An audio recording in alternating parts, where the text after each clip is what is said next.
Hey guys, this is AgentMindStorm, and welcome back to Cubes and Contemplations. Today, we're talking about video game difficulty. Yes, we're going back to one of the more literal topics like video game monetization instead of talking about criticism. I like going back and forth between these two different wavelengths of ideas. We've got the big conceptual ones, but then we don't always have to talk about it. So today we're talking about video game difficulty. Let's start with talking about the role of video game difficulty. I think that the primary role of video game difficulty is keeping the player invested in the game until the end of it. If a game that you're playing is completely boring, you probably won't want to play it. Now I say probably because difficulty is not the only way to keep someone invested. For example, Red Dead Redemption 1 and 2 both have really easy gameplay and it doesn't really get any more difficult throughout the game. But you stay invested because the story and the characters keep you interested. Also, a game might have interesting gameplay with a high skill ceiling, but it won't actually be that difficult. So you still feel like you're getting better, but you're not really performing any better with it. Difficulty can also provide a challenge for the player to beat, like difficulty for difficulty's sake. A lot of games, like Devil May Cry, they have additional higher difficulties after you beat the game the first time. Then you can play it on a harder difficulty, and a harder difficulty, and a harder difficulty, and you can keep getting better, because some people just really like the gameplay. For example, Hollow Knight has God Home, an endgame activity where you can face the same bosses you've already beaten, but more difficult, and sometimes even in one hit. This challenge in God Home is totally self-serving. There's very little incentive to do it other than saying that you've done it. I did it because it was fun to beat these bosses that just destroyed me before and slowly learn them and get better at them, and then eventually being able to beat them without even taking a single hit. Now, it was fun to beat some of them, not others. We're not going to get into that. Difficulty can also weave the story into the difficulty so that you get the proper emotions. For example, I think the story of Dark Souls would have a lot less impact if the game was absolutely a cakewalk. The whole story is about how you're a single guy, because I don't want to use the actual in-universe terms right now, and you have this ridiculous gargantuan task to defeat a bunch of old giant monsters across the world. It's an insurmountable challenge. Every other guy who has tried this before you has given up before the end, and you are the chosen guy who is going to go through the world and defeat all these bosses. The difficulty there matches the story, so it makes sense that the game is difficult. If the difficulty wasn't correct, the story would not feel earned. This isn't really a reason for difficulty anymore, but it used to be. Difficulty was meant to extend the length of a game, especially on the NES, SNES, and I think this sort of started dying out around the N64, because if you go back and play an NES game like the original Mario, that stuff is hard. Those games are really difficult.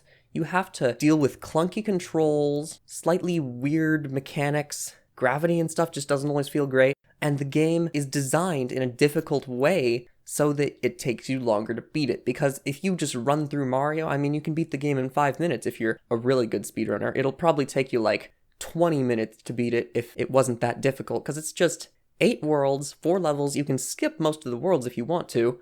It makes sense that they ramped up the difficulty to make this short 32-level game take hours and hours to complete.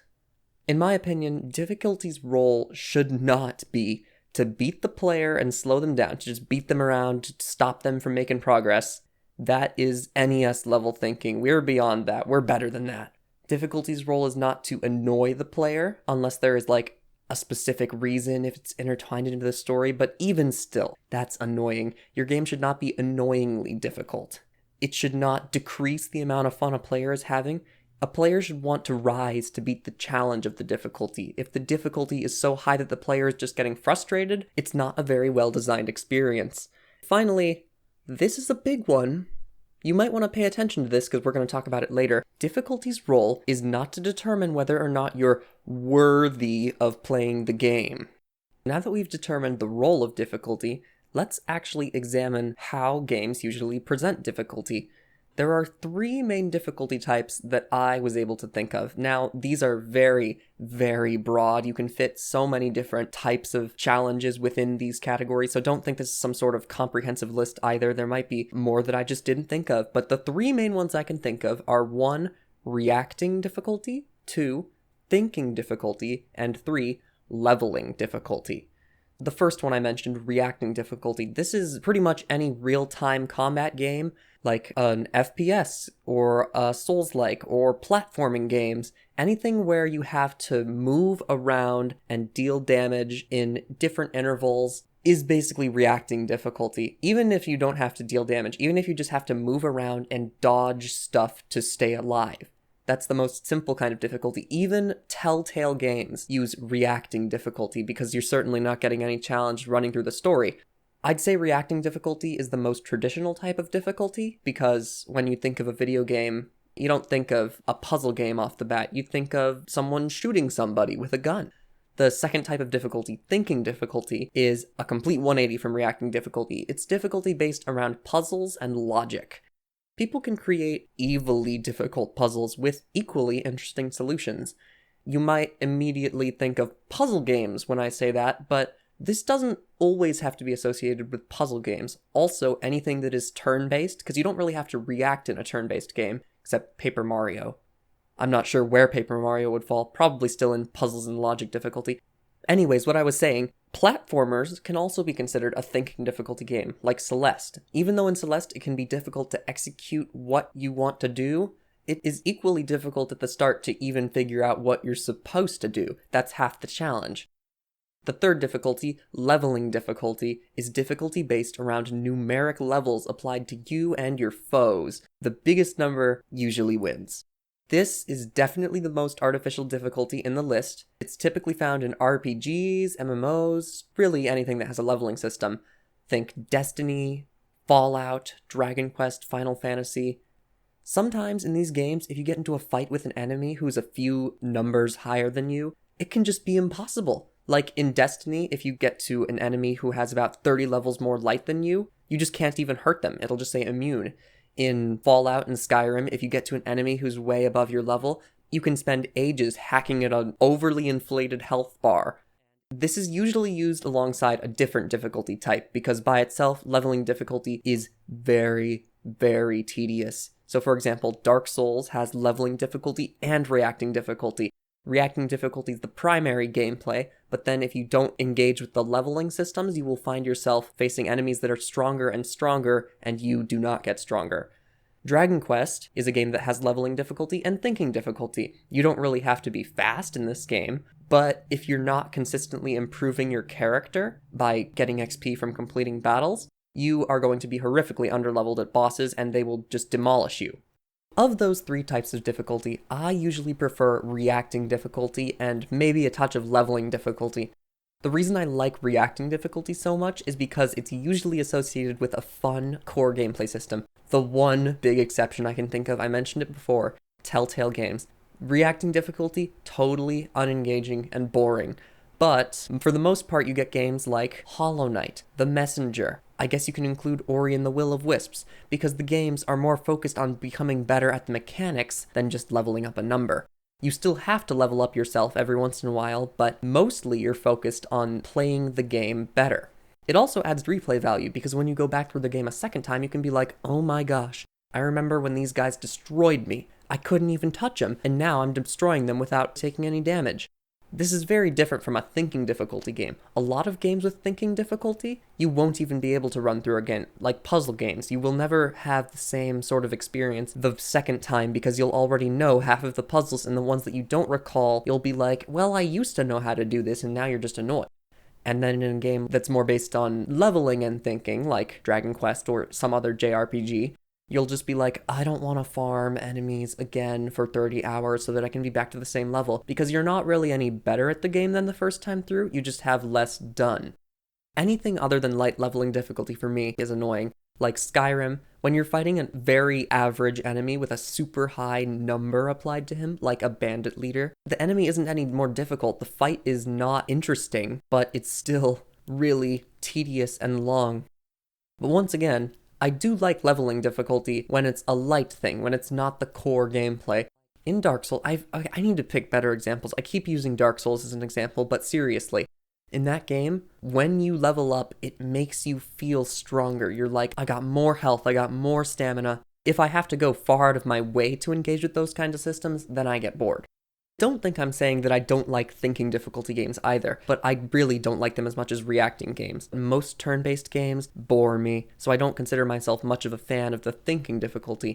Puzzle games, though, it depends. Half of the puzzle games, like The Witness, that are just the same puzzle again and again, those look so boring, and I can't imagine wanting to play that for very long. But then you get games like Portal 1 and 2. Of course, those are incredible. They have humor and things aside from the puzzles that make them good. Also, I recently discovered Baba Is You, which is like a 2D sliding tile game where you can put words together and then they make rules for the other tiles. It's so interesting because it's a unique concept and it really does require you to think hard about the mechanics.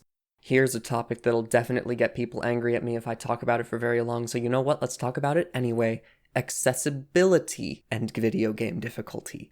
A lot of games introduce a simple difficulty selector that has easy, medium, hard, and maybe an extra special, ultra spicy difficulty. This is an acceptable way to deal with gaming accessibility because people who don't consider themselves as good at games will just pick the easy difficulty, and people who consider themselves masters at games will pick the hard difficulty. The problem is, these kinds of difficulties are usually achieved by just making the enemy's health bigger, making you do less damage, making the enemies deal more damage. It's not a real difficulty, it's just making things more tedious and take longer. Other games will kind of go further with the slider on occasion by improving AI on higher difficulties, but seriously, for the most part, a difficulty slider just increases and decreases a few numerical values. It's not usually that good of a true accessibility option. Accessibility has been a big topic of late, especially with From Software games. So since I've talked about Dark Souls so much, hardcore fans of Dark Souls will argue that the difficulty is totally essential to the experience of playing the game, and removing it would devalue the experiences of people who played on higher difficulties and devalue your own experience. Other people, who don't probably play the games as much, argue that you don't lose any of the core experience by giving players the option to play on an easy mode, because you can just select the normal difficulty, so different difficulties should be added anyways. For me, there's a very clear, easy answer for this that solves everyone's issues. Most of my favorite games have a single set difficulty off the bat. I mentioned them all before. The Messenger, platformer, has one set difficulty. Hollow Knight, Metroidvania, one set difficulty. Now I'm not counting like extra difficulties that unlock after you beat the game. Dark Souls, one difficulty. These games have been tuned from the start for a single experience, so everyone who's playing knows exactly what they're getting into. So that is how I would go. I'd say every game should have just one difficulty, tune everything around that difficulty, and then say that that's what you should expect playing this game. However, that's not where this ends. For accessibility, every game should also have something like Celeste's Assist mode. I guess we can call it a custom mode. Custom mode is an optional mode that disables achievements and lets the player fine-tune the game's difficulty. In Celeste, you can do all sorts of things like letting you not die, you can no-clip or just fly. It's not just a single slider that says easy, normal, hard. It is a list of different options that different players will find useful. I imagine if I was adding something like this to Dark Souls, like a custom mode that you can enable in settings if you're finding the game too difficult. You can say, alright, I want a bigger parry window, so you move the parry window slider up. I think that the enemies are too quick, so you move the enemy attack speed down. I think that my attacks are too slow, so you move your attack speed up. This is just a little multiplier, it's so simple. The combination of one set difficulty with an optional custom mode, or whatever you'd call it, would be the best option because it doesn't cheapen anyone's experience because, alright, my experience is still intact because I beat the game normally and this dude beat the game on some custom mode, so you can still feel your silly sense of superiority or whatever you get from beating the game on a normal difficulty. With the custom mode, anyone can go through the game regardless of their skill level. You don't need to be a gaming master to have fun looking at the environments and reading the lore and hearing the story and voice acting. Like, imagine never being able to get to the conclusion of a story just because you can't turn the pages of the book. That's not how a good story is told. So instead, the custom mode lets you experience the whole thing, but with the gameplay turned easier. And since the custom mode is a toggle to enable only if you're having trouble, you never need to be concerned about which difficulty to choose from the get-go. This is not as big a deal as the other options, but I do find myself a lot of the time starting a game I'm like, I can choose easy, or I can choose medium, or I can choose hard, or I can choose ultra difficult, and I have no idea which of these options will suit me best. Usually I end up going medium. But it's never easy to know, because each game is tuned differently. Like, the normal mode in Doom Eternal is pretty hard, compared to, like, the normal mode on Skyrim, which is very easy. So that's what I think of video game difficulties. What do you think of video game difficulties, and what do you think of what I said about video game difficulty accessibility? Do you agree about the custom mode idea? Do you think games should still have the easy, medium, hard overall toggles, or get rid of that in favor of the custom mode? Or do you think games should not have difficulty options like a lot of games do now? You should get the one set difficulty and that's your lot. Well, for now, I do want to tell you all, thanks for watching, and I will see you later.